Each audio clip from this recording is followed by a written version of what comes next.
US President Donald Trump wants Greenland at any cost.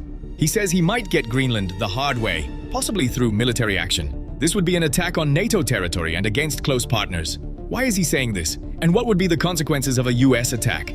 That's what we're talking about now. Let's start with some beautiful images. This is Greenland, the world's largest island that is not a continent. It's 6 times the size of Germany, inhabited by about 57,000 people. Most of it is covered by a massive ice sheet year-round. Settlements are mainly in the west. Politically, it belongs to Denmark for historical reasons. Greenland has been autonomous since 2009. It has its own parliament and government for internal affairs, while Denmark handles foreign and defense policy. Greenlanders are Danish citizens and EU citizens. Most locals favor full independence from Denmark, which is legally possible via a referendum. Trump literally said, "We need Greenland." This isn't new. The US has tried to buy it 6 times in 150 years. After being rejected in his first term, Trump is more determined in 2026, reportedly ordering his Special Operations Command to develop military invasion plans with a range of options. Reason 1. Expansion first, geography.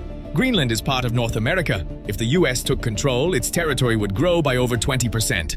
Trump could say, "I enlarged the US by more than 20%. He would have literally made America great.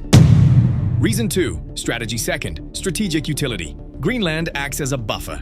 If Russia fired missiles at the US, the shortest path is over the North Pole and Greenland. Trump fears if the US doesn't take it, Russia or China will, as melting ice makes the region vital for trade. Reason 3. Resources. Third, economic utility. Greenland has vast untapped resources, rare earth minerals to reduce dependence on China, and massive oil and gas. The waters off Greenland might hold as much oil as all of Qatar. This would also give the US claims to even more Arctic oil. Can Trump just take it? No. There are only 2 legal ways. 1. Denmark sells it with the people's consent. 2. Greenland votes for independence and then joins the US. Reports suggest the US might offer each Greenlander up to $100,000 to sway their vote. Then there's the illegal way, military intervention. Experts say Trump could move troops there and declare it American.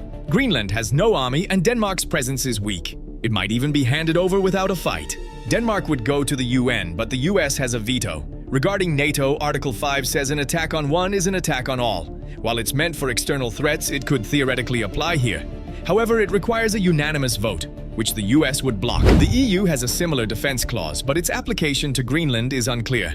Domestically, as Commander-in-Chief, Trump can order an invasion initially, but under the War Powers Resolution, he must inform Congress within 48 hours. The fallout would be massive. Diplomatically, it would affront the EU, leading to sanctions. Strategically, NATO would likely end.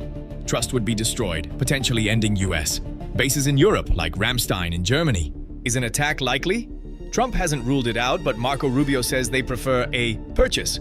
Recent talks in Washington proposed increasing NATO's presence instead. Trump wants influence and resources and will keep pressing. What do you think?